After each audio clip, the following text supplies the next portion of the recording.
Good morning students. So we were doing chapter number 1 some basic concept of chemistry of class 11th. तो देखिए अभी तक हम क्या पढ़ चुके हैं, लॉ ऑफ केमिकल कॉम्बिनेशंस हमने कंप्लीट कर लिया, डाल्टन्स थ्योरी हम कर चुके हैं। तो क्या हुआ कि डाल्टन्स की थ्योरी देने के बाद इन 1811 एक साइंटिस्ट आए जिसका नाम था बर्जेलियस, और उन्होंने क्या कहा, उन्होंने जो लॉ ऑफ केमिकल कॉम्बिनेशन में हमारा जो फिफ्थ लॉ था, Gay Lussac's law of combining volumes of gases, तो उन्होंने उसको और डाल्टन की जो थ्योरी थी उनको कंबाइन करने की कोशिश की और उसने अपना एक हाइपोथेसिस दिया, उसका नाम था बर्जेलियस हाइपोथेसिस, जो क्या कहता है, it states that equal volume of all gases contain equal number of atoms under similar condition of temperature and pressure. उसने कहा कि मान लो हमारे पास बहुत सारी गैसेज हैं, ठीक है, और उन सभी गैसेस के जो वॉल्यूम है ना वो सबकी इक्वल है। अगर उनकी वॉल्यूम इक्वल है तो एक सिमिलर टेम्परेचर और प्रेशर पे, एक कांस्टेंट टेम्परेचर और प्रेशर पे क्या होगा कि उन गैसेस के जो मॉलिक्यूल्स हैं वो भी सारे क्या होंगे, इक्वल होंगे। उसने ये बात कही, ठीक है। उसने कहा कि जैसे हाइड्रोजन है, हाइड्रोजन प्लस क्लोरीन क्या बनाते हैं, हाइड्रोक्लोरिक एसिड गैस बनाते हैं। तो उसने कहा कि अगर हाइड्रोजन की वॉल्यूम 1 है, क्लोरीन की भी वॉल्यूम 1 है, तो दोनों कंबाइन करके 2 वॉल्यूम की हाइड्रोक्लोरिक गैस बनाएंगे, ठीक है।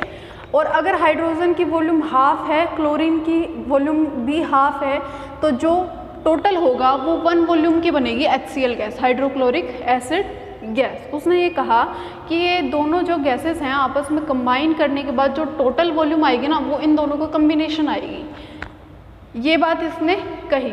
लेकिन क्या हुआ कि इसने यूज़ किया यहाँ पे क्या, 1/2, दैट मीन्स जो चीज़ है वो किस में है, फ्रैक्शन में है, ठीक है। और डाल्टन की जो एटॉमिक थ्योरी थी वो फ्रैक्शन पर बेस्ड नहीं थी, तो यहाँ से डाल्टन का जो कॉन्सेप्ट था वो तो हो गया गलत। तो इस तरीके से ये गे-लुसिक्स लॉ और डाल्टन की जो थ्योरी थी उनको कंबाइन नहीं कर पाया। उसके बाद एक साइंटिस्ट आया एवोगैड्रो, और उन्होंने अपना लॉ दिया, ठीक है। उन्होंने क्या बताया कि according to this law under similar condition of temperature and pressure equal volume of all gases contain equal number of molecules, ठीक है। इसने क्या कहा था कि इक्वल नंबर ऑफ एटम्स, और इसने क्या कहा, इक्वल नंबर ऑफ मॉलिक्यूल्स। दोनों सेम हैं, सिर्फ यहाँ पर एटम्स और यहाँ पर मॉलिक्यूल्स का फ़र्क है, ठीक है। तो जो एवोगैड्रो थे ना, उन्होंने क्या कहा कि एटम्स क्या होते हैं, एटम्स वो पार्टिकल होते हैं किसी भी एलिमेंट के जिनका मे और मे नॉट भी इंडिपेंडेंट एग्जिस्टेंस हो और वो किसी भी केमिकल रिएक्शन के अंदर पार्टिसिपेट करे, ठीक है। और उसने कहा कि जब मॉलिक्यूल्स होते हैं वो पार्टिकल होते हैं किसी भी सब्सटेंस के, एटम्स क्या थे, एलिमेंट के थे पार्टिकल्स, ठीक है, स्मॉलेस्ट पार्टिकल, और जो हमारे मॉलिक्यूल्स हैं वो किसके हैं, सब्सटेंस के, और इनका जो इंडिपेंडेंट एग्जिस्टेंस है वो कैपेबल होता है, ठीक है। तो उसने कहा कि जो गैसेस होती है ना वो एटम्स नहीं होते, उसमें क्या होते हैं, मॉलिक्यूल्स होते हैं, वो मॉलिक्यूल्स के अकॉर्डिंग चलती है, ठीक है, एटम्स के अकॉर्डिंग नहीं चलती। तो इसने इस लॉ को थोड़ा सा मॉडिफाई किया और इसने कहा कि according to this law under similar condition of temperature and pressure, जब कंडीशन सिमिलर होंगी टेम्परेचर और प्रेशर की, उस टाइम इक्वल वॉल्यूम की जो गैसेस होंगी उनके अंदर इक्वल नंबर ऑफ मॉलिक्यूल्स होंगे। जैसे एग्जांपल मान लीजिए हमारे पास इस तरीके से 3 कंटेनर हैं, ठीक है, उनके अंदर 1 लीटर क्या है, गैसेस हैं, और इनकी जो कैपेबिलिटी है वो भी सेम है, तीनों की कैपेबिलिटी जो है वो सेम है। 1 लीटर क्या है, इनकी वॉल्यूम है गैसेस की, इसमें हाइड्रोजन गैस है, इसमें ऑक्सीजन है, और इसमें क्या है, क्लोरीन गैस है।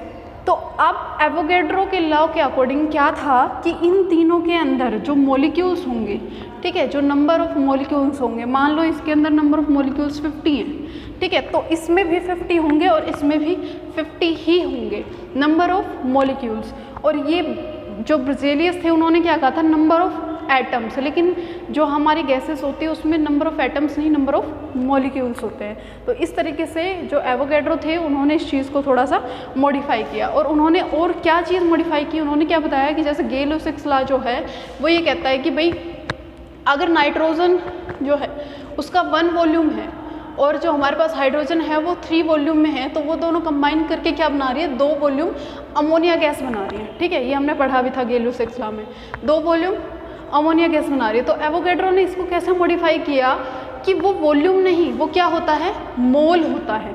कितने मोल हैं, नाइट्रोजन के कितने मोल हैं, 1 मोल, हाइड्रोजन के कितने मोल हैं, 3 मोल्स, और दोनों ने कंबाइन करके कितने बनाए, 3 मोल्स ऑफ अमोनिया गैस। ठीक है, अब बात करते हैं क्या, हमारे पास टर्म आती है एटोमिसिटी। एटोमिसिटी क्या होता है, the number of atoms present in its 1 molecule of the substance is called atomicity.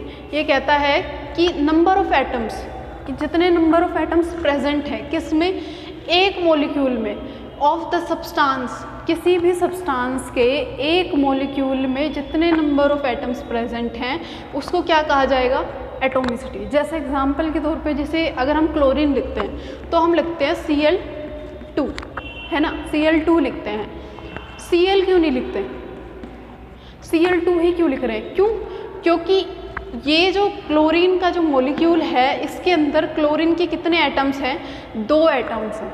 ठीक है, क्लोरीन के 2 एटम कंबाइन करके क्लोरीन का एक मॉलिक्यूल बना रहे हैं, ये होती है इसकी एटोमिसिटी। एटोमिसिटी जो होती है अलग अलग होती है, जैसे कुछ जो सब्सटेंसेस होते हैं mono atomic, diatomic, ट्राइएटोमिक and polyatomic, 4 type की है। मोनो एटोमिक कौन से, जैसे सोडियम है, जिंक, मैग्नीशियम, हीलियम, आर्गन, ये सारे कैसे मिलते हैं, मोनो एटोमिक फॉर्म में मिलते हैं, सिर्फ एक मॉलिक्यूल एक ही एटम से बनता है। डायटोमिक जिसमें एक मॉलिक्यूल 2 एटम से बन रहा है, जैसे hydrogen, oxygen, nitrogen, chlorine etcetera. ट्राइएटोमिक जिसमें एक मॉलिक्यूल की फॉर्मेशन हो रही है 3 एटम से, ओजोन, ठीक है, 3 मॉलिक्यूल से। पॉलीएटोमिक में आता है P4 जैसे फॉस्फोरस एंड S8 सल्फर। ठीक है, नेक्स्ट क्वेश्चन है what is the atomicity of oxygen in water vapour formation, कि जब हम वाटर वेपर की फॉर्मेशन करते हैं, ठीक है, H2O की जो फॉर्मेशन होती है उसमें ऑक्सीजन के कितने एटम्स हैं, मतलब ऑक्सीजन की कितनी एटोमिसिटी है, एक मॉलिक्यूल जो है ऑक्सीजन का उसको बनाने में कितने एटम्स हम दे रहे हैं, ये करना है आपको खुद से कैलकुलेट।